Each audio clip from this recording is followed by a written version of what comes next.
தூத்துக்குடியில் helmet awareness உருவாக்கணுங்கிறது தொடர்ந்து நாங்கள் பண்ணிக்கிட்டு வரோம். விழிப்புணர்வு இதில் என்னென்னா, ஹெல்மெட் போடாமல் வருவதால் ஏற்படுகின்ற உயிரிழப்புகள், அதனால் என்னென்ன தீமைகள் அப்படிங்கிறத பற்றி ஒரு விழிப்புணர்வுக்காக காவேரி ஹாஸ்பிட்டலோடு இணைஞ்சு அவங்க நமக்கு யாரெல்லாம் ஹெல்மெட் போடாமல் வந்தாங்களோ அவங்களுக்கு ஒரு முன்னுதாரணமாக நீங்கள் ஹெல்மெட் போடணும் அப்படிங்கிறத வலியுறுத்தி ஹெல்மெட் கொடுத்துருக்கோம். அதுபோக யாரெல்லாம் ஹெல்மெட் போட்டுக்கிட்டு வந்திருக்காங்களோ அவங்கள மேலும் ஊக்குவிக்கும் விதமாக, பொதுமக்கள் ஹெல்மெட் போட்டு பயணிப்பதை ஊக்குவிக்கும் விதமாக அவங்களுக்கு ஸ்வீட்டு நம்ம கொடுத்துருக்குறோம். ஸோ இது டிஸ்ட்ரிபியூட் பண்ணிகிட்ருக்கோம். இதனுடைய நோக்கம் என்னவென்றால், அனைத்து டூ வீலர்ஸ் ஓட்டக்கூடியவங்களும் ஹெல்மெட்டோடு வரணும், விபத்துக்களை தவிர்க்கணும் அப்படிங்கிறது தான்.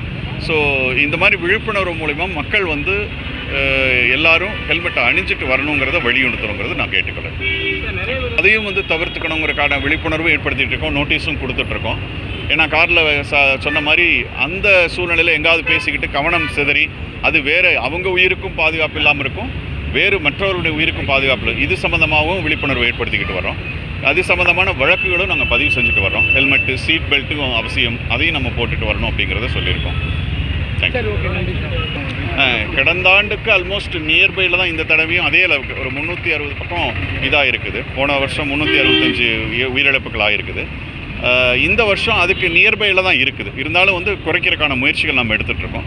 பட் எங்கெங்கெல்லாம் விழிப்புணர்வு அதிகமாக இருக்கிறதோ, எங்கெங்கெல்லாம் நம்ம இந்த சில விஷயங்கள் பண்ணுறப்போ அதன் மூலிமா வர்றப்போ ஆக்சிடென்ட்ஸ் குறையறதுக்கு நிறையா வாய்ப்பு இருக்குது, குறைஞ்சிக்கிட்டு இருக்குது. அதனால தான் இந்த தொடர்ந்து விழிப்புணர்வு ஏற்படுத்திகிட்டு இருக்கிறோம்.